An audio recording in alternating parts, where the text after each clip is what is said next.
So what we want to do today is we really just want to kind of maybe throw some quick eyeballs in here, and I want to show you guys how to UV unwrap in Blender.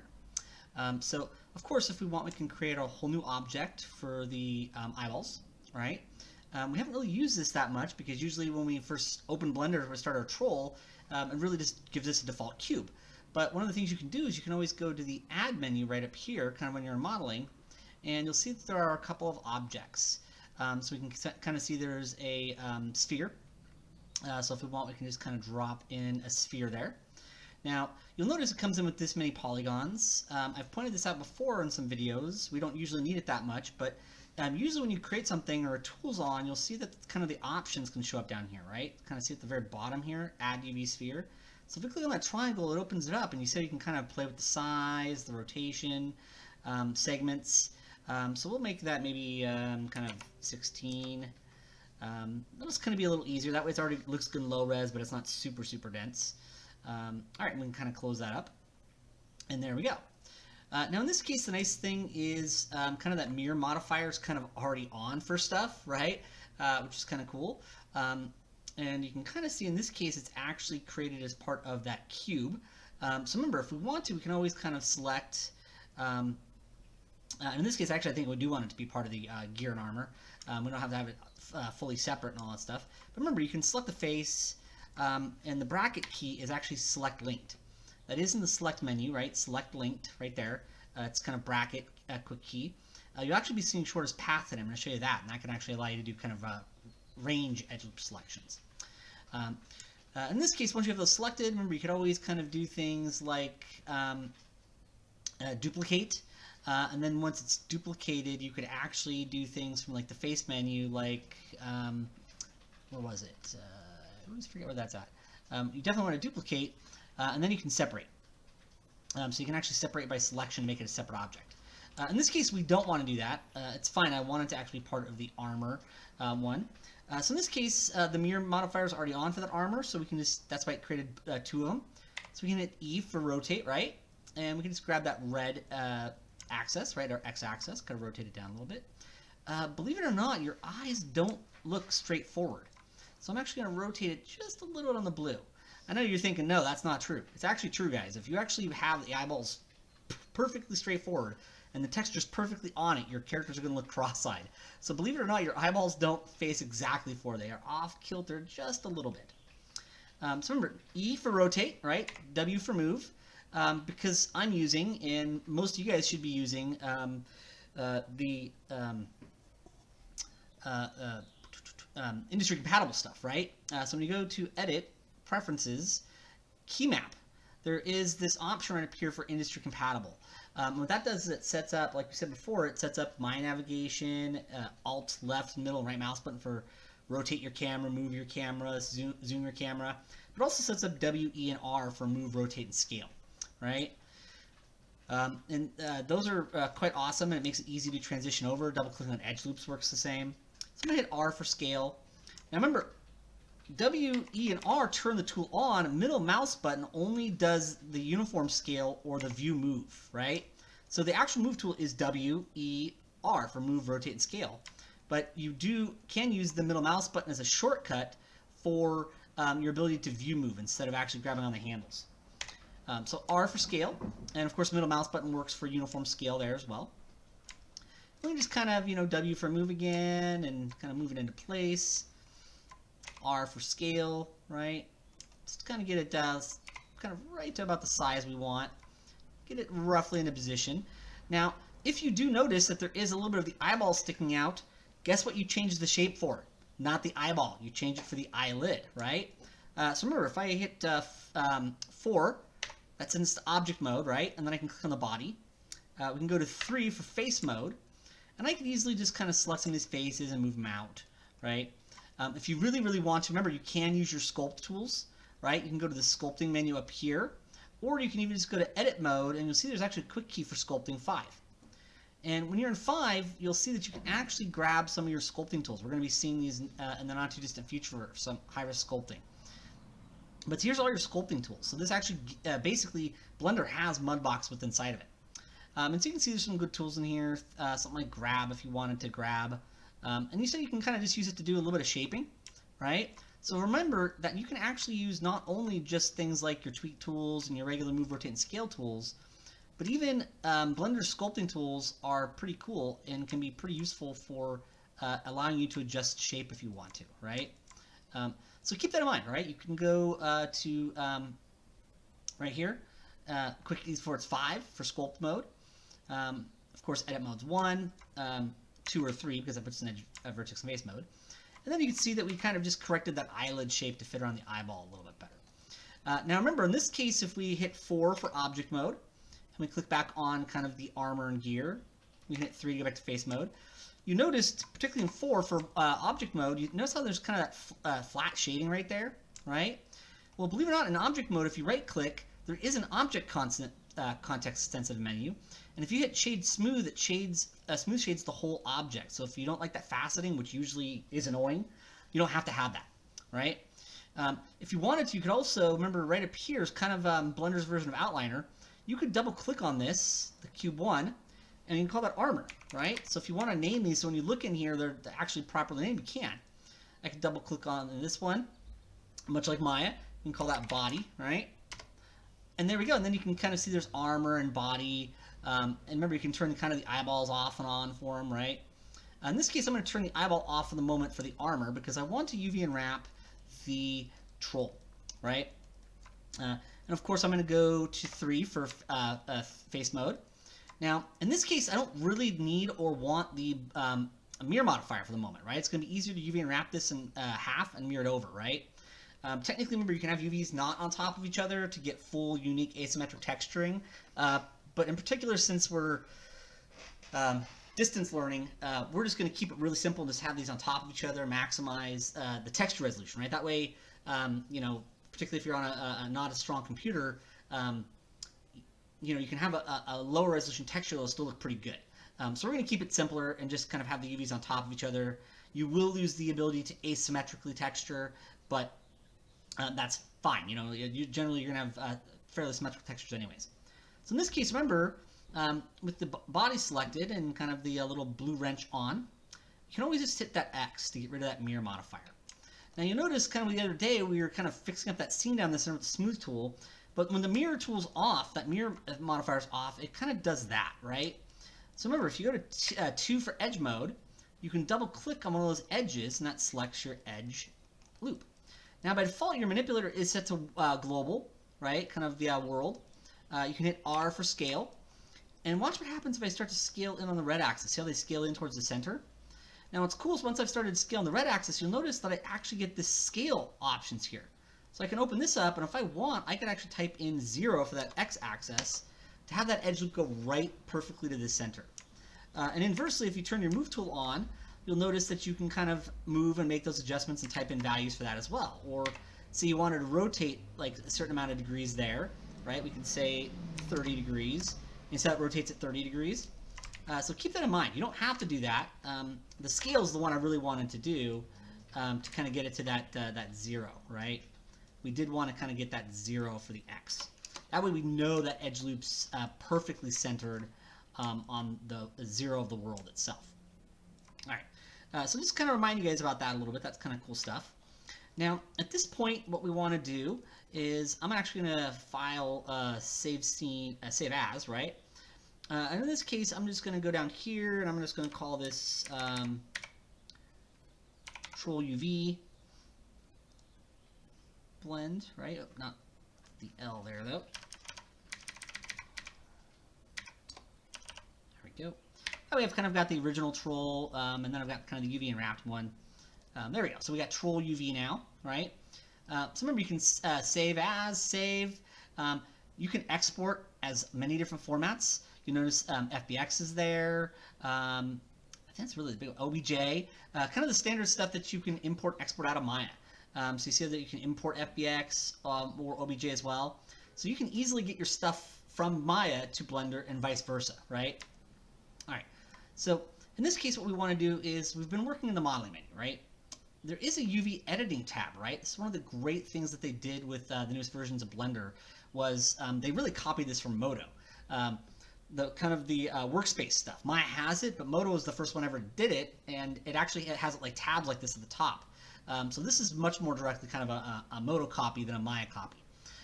So we click on UV editing, and you'll notice what it does is it kind of brings up, right, kind of like the UV workspace in Maya, right? You've got specific UV tools here, and you've got specific your model right here. And much like we would do in Maya, what we'd want to do is make our seams. So we hit 2, right? Because remember, 2 is edge mode. Remember, they're right here. These selection types are right here. Vertex, edge, face. But they have quick keys, 1, 2, and 3, which when you get used to them actually work great. That's also a copy from Moto. Moto's default quick keys for vertex, edge, and face are 1, 2, 3. So keep that in mind. And I've mentioned that tons of times. I'm going to keep mentioning it because Blender is new for a lot of you guys. And in this case, what we want to do is we want to start to select edge loops, right? So we just double left click, shift, because remember shift adds, double left click. And what I can do is I can start to kind of add some edge loops in here, right? Or select some edge loops. I'm not adding anything, just selecting them. And you're going to notice as I select these edge loops that what I'm doing is I'm basically mimicking the seams that you're going to see on clothing, right? We already did this on our ship. You guys already have the basic idea of how UV unwrapping works. As you've noticed, basically modeling works the same in Blender, doesn't it? In fact, when you turn on industry compatible, it doesn't work radically different than Maya at all. It's actually a good user-friendly tool set that mimics a lot of Maya stuff. The basics for 3D don't change. Software really doesn't matter at the end of the day, guys, right? It really doesn't. It's, you know, there's a lot of great software out there nowadays. The basic techniques, the ideas, the principles are what matter. And you're going to see that. We've seen with the modeling that it's got extrude, it's got edge loop adding tools, it's got bridge tools, right? It's got all the same tools we expect. So here we just kind of make our seams, right? And that's what we're going to do. We're going to make the seams here. Now in this case, I'm going to hold down Shift, and I'm going to select kind of an edge right here. Now, if I go up a few, like on the same edge loop though, right? So I'm kind of on the same edge loop, and I Shift left click again, of course, right? Remember, Shift adds to selections, and left click just selects, right? That is one of those things in the older versions of Blender. Right was kind of used for selecting and interacting. There's no right or wrong in that instance. It's just different. Industry compatible turns on left because that's the way most software does it. There's no right or wrong there. But since industry compatible is on for us, the normal left click works. Now, we'll notice that we basically have all of our standard view stuff from the modeling menu right here. We just have 2 viewports, the UV viewport and the 3D viewport. And you'll see there's a select menu just like we would normally have, right? And in that select menu, there is select linked. And we saw that there's that linked command, right? Kind of earlier in the video for selecting connected, right? Because double clicking on a face in Blender selects a face loop instead of selecting connected like it does in Maya. But you'll notice in that select linked area, there is something called shortest path. And you'll see what that does is it actually selects the edge loops in between those selections. So if I kind of keep on the same edge loop and I shift left click up here, and then I go to select, linked, shortest path, it'll continue that on. And you'll notice I now have basically a edge loop here, select an edge loop here, basically creating the seams you'd have on a shirt sleeve, right? There's the seam kind of at your shoulder, there'd be the seam kind of at your wrist if it's a long sleeve shirt, and then there's that seam underneath your shirt, right? On a ship, we kind of talked about that a little bit, but when you're dealing with characters and creatures, look at clothing. Clothing has the seams for you. Of course, I'm going to do all the seams for you as well here, but clothing is already figured out where the seams go. So if I right click, right, it brings up the edge context menu, and one of those options is mark seam. Those are now seams, right? That's kind of, it's not exactly cutting in Maya, but it's kind of akin to it, right? Those are now officially seams, right? Since we're already down by the hand, we might as well start on the hand. Think about gloves for this, right? The seam for a glove kind of goes all the way through the center. So I left click on that one, and then shift left click on there, and then go up to select, linked shortest path. And then what I do is I just keep extending, right? So I select that edge on the same edge loop. Select linked shortest path, and of course you could set a quick key up for this, but for us we're just going to use the menu just so you guys kind of know where it's at. I do keep shift selecting, right? Kind of important. Shortest path, and if you built the hands exactly the way I did, this should work exactly like it, right? And I know you're thinking, well, I extruded some polygons off, guys. If you didn't follow my hand exactly step by step, you didn't do it the same way. Right? Yeah, extruding gives you fingers and stuff like that, and that's give you something reasonably decent. But I did do that kind of spinning edge trick. If you guys watch the videos, right? That showed you how to spin stuff and move them around so that you can get this much better flow here. If not, you're just going to have to kind of do some manual selecting of edges to get it to go all the way around. So select linked, shortest path. And of course you could manually select, right? So if you just, for whatever reason, shortest path's not working for you, just manually do it. It's just slower, right? But remember, shift always adds. So I can select link, shortest path, right click, mark seam. There we go, we've got a seam. Up, and you can actually see right here that it didn't actually give me the perfect shortest path down there. That'll happen sometimes, right? So if I go to 2, and I just select some edges again here, right? So shift, shift, shift, right click, clear seam. You can actually get rid of a seam, right? So the nice thing is you do indeed have, select linked shortest path. If you right click, brings up your normal edge context menu, and you can mark or clear seams. So mark is what kind of is like cut, and clear is kind of sew. It's not really sew, but it just does marks it no longer as a seam. All right, so I'll kind of grab one at the waist, right there. So I'll shift, just double left click on that. I want one for the toes, so I'll shift double left click on that one also, right? There we go. And you can see that that's going to give us some new seams there. So we can right click, mark seam. And then I can double left click there, shift double left click, right click, mark seam. Kind of one for the ankle. Much like your shoes, if you look at your a pair of shoes, right, they have kind of that like the rubber meets the kind of fabric or the leather, or whatever your kind of shoe material you're made out of. But you kind of have that sole, and then there's that kind of seam that connects them. That's what we put right there, right? I do tend to like to have a small little one on the back here, just to pop that open a little bit. So right click, mark seam there. And then of course we need an inseam for the pants, right? There's a seam that goes up your inseam. You don't need it on both seams, right? A lot of pants have the seam on both the outside and the inside. You don't actually need that. That's kind of overkill. Clothing is a strong guide, but that doesn't mean you have to follow and have it exactly every seam clothing has. So, I'm still 2 for edge mode, right? 2 is your quickie for edge mode. The button's right here. You just kind of left click on an edge. Shift left click to add selections, and you can go to select menu. Select link, shortest path. Select link, shortest path. Shift left click, select linked, shortest path. And then of course right click, mark seam. There we go. And you can see we can slowly start to mark these seams, right? In fact, I'll just hit Control S to save that seam there. And of course we have a seam down at the side of our shirt, right? So what we can do is we can select an edge there, and then kind of shift left click on that same seam, right? Select link, shortest path. Right click, mark seam. And so you can mark seams as you go. In this case, see how I got it to line up perfectly with the other one? It doesn't have to, though.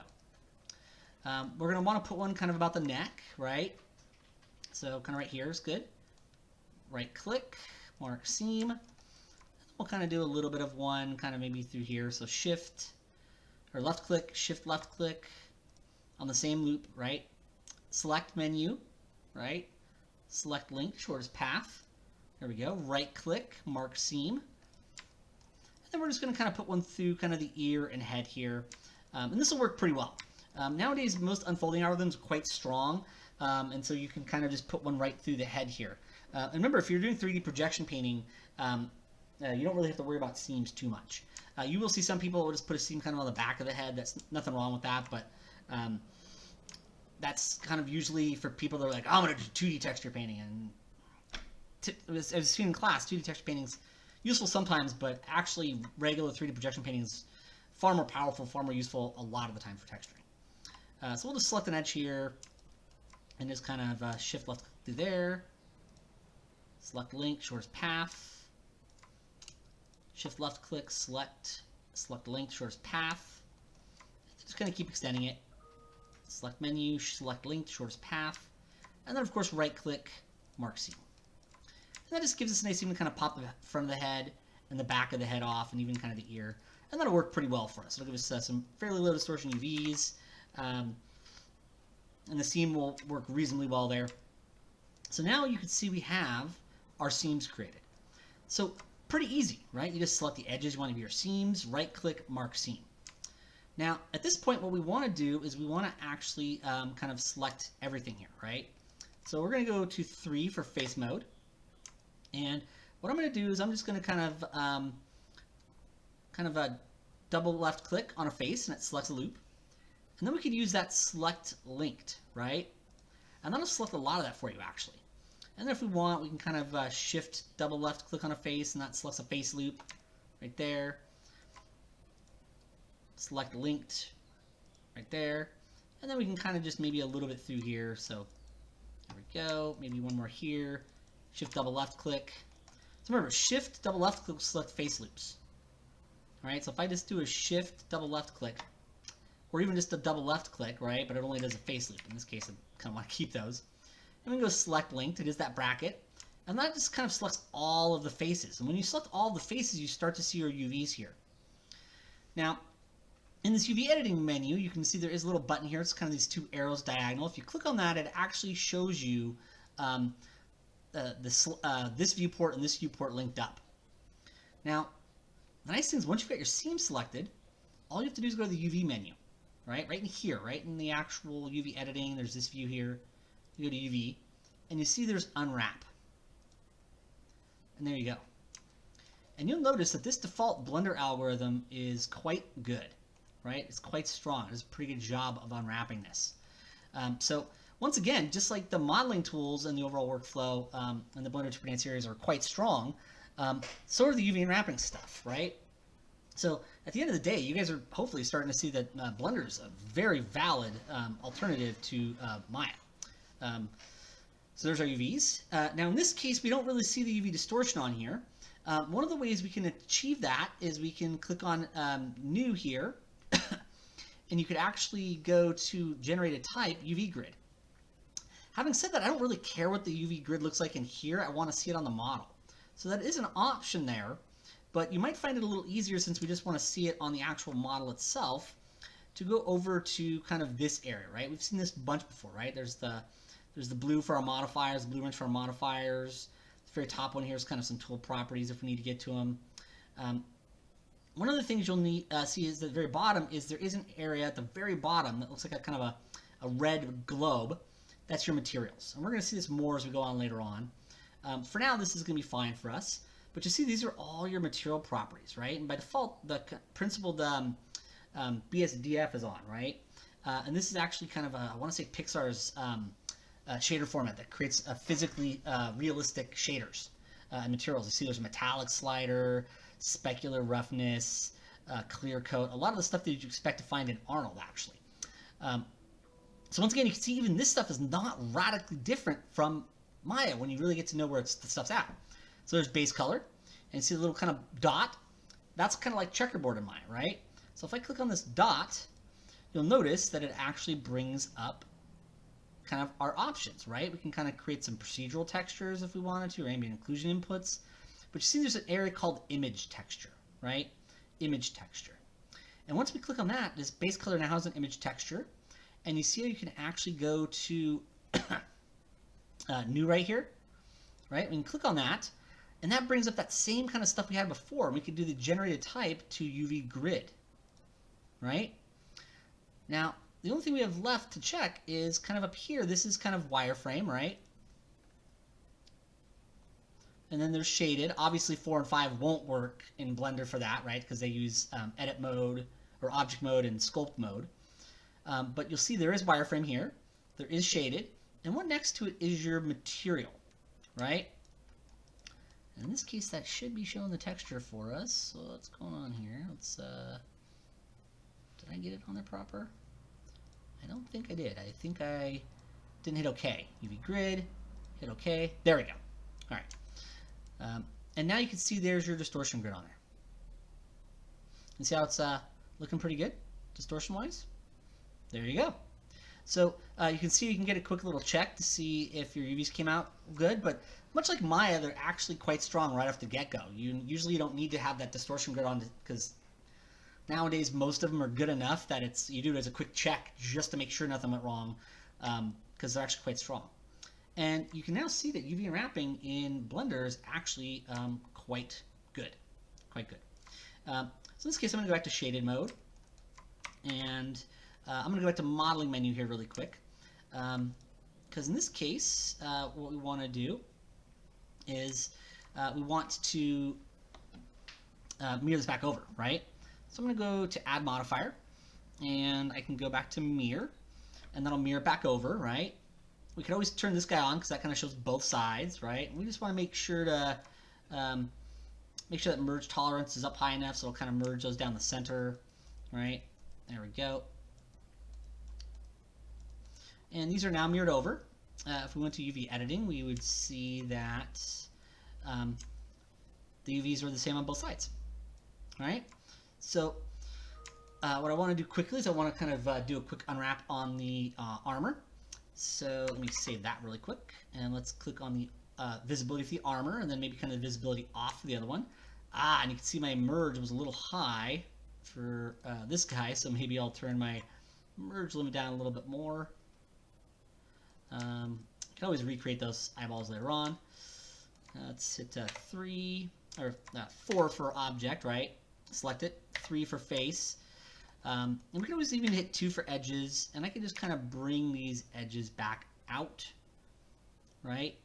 Because remember, it's just kind of they were really close when I ended up moving them over earlier, because that merge limit.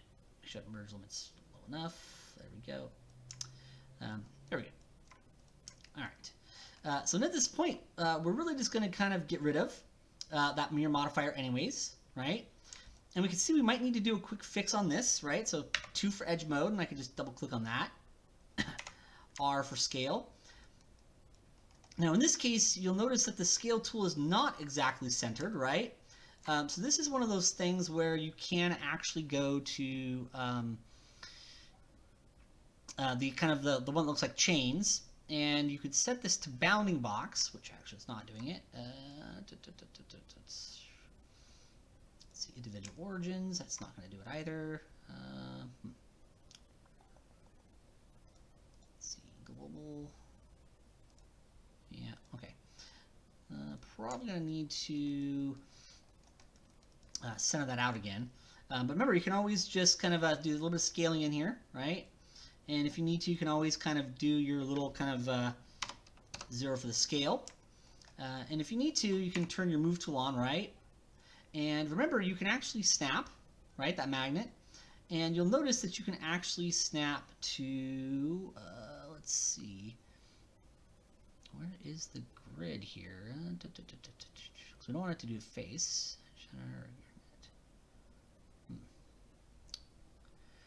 These are always the fun parts that I'm still figuring out with Blender.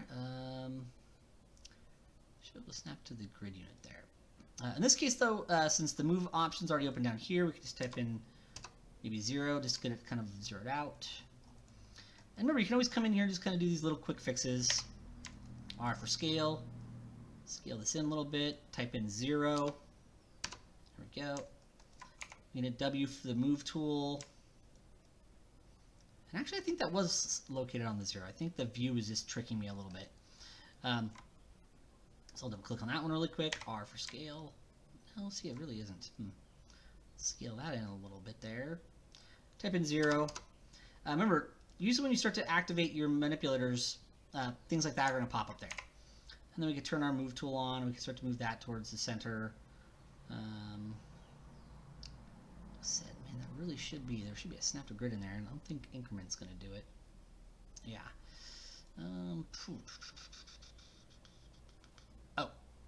Let's see here. Absolute grid snap. There we go. There we go. Okay. So if you want to, you'll notice that you can, of course, when you turn on your magnet, you can turn increment on, and you'll see that when you turn increment on, absolute grid snap is there. And that will kind of give you that little extra push to kind of get these exactly on the 0 of the world. All right. So keep that in mind, right? Remember, magnet is your snapping tools. You also, whenever you turn your move, rotate, or scale tool on, you start to grab one of the handles. You'll start to see this shows up down here, and you can type in number values there for that stuff. So now that just perfectly gets those kind of flattened to the 0 for us. And what we want to do is we really just want to UV unwrap these, right? So we'll go back to UV editing, and we'll hit 2 for edge mode, right? And what we can do is we can start to go in here and mark edge loops, right? So I can just double click on that one, right click, mark seam. And then what we can do is we can start to go in here and mark seams for this one. So we can kind of grab maybe this edge loop right here, And you see this nicely kind of goes all the way right through here, so we can right click, mark seam. You'll see there's kind of a seam right through here as well. Right click, mark seam. And see how these kind of naturally kind of flow through these little kind of gaps. So we could easily just kind of grab those edge loops, the ones that kind of go all the way around there. Right click, mark seam. There we go. And then there's this guy right here, kind of see the inner one right there. Right click, mark seam. And then there's this one down here. And you see how kind of these all kind of should work out pretty well with the thickened object, right? Remember, the solidify option, where is it? In phases. Solidify is actually how you thicken stuff in Blender, right? There's a thicken tool in Blender, it's just called solidify.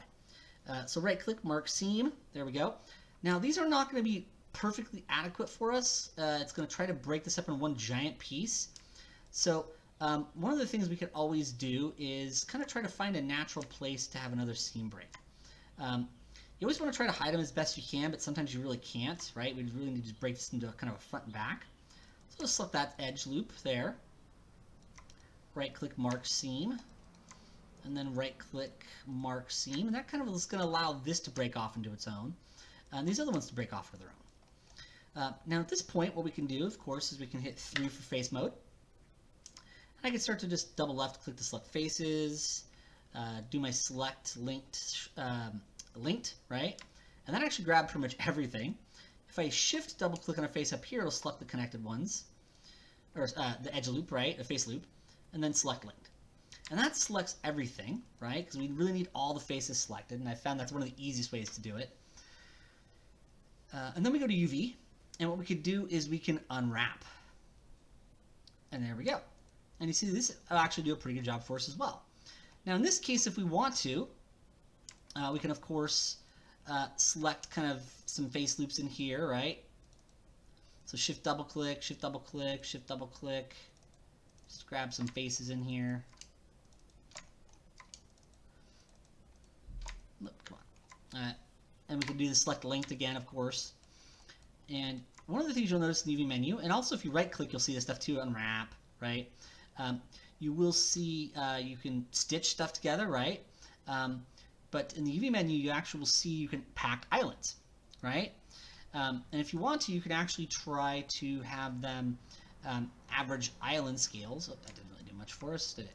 But in this case, you can see kind of one of the things that we're going to have an issue with is overall, it's kind of already packing these at the correct sizes, right? If we wanted to try, we could always kind of add a few more seams, right? We could always mark some more seams just to allow it to break up a little easier.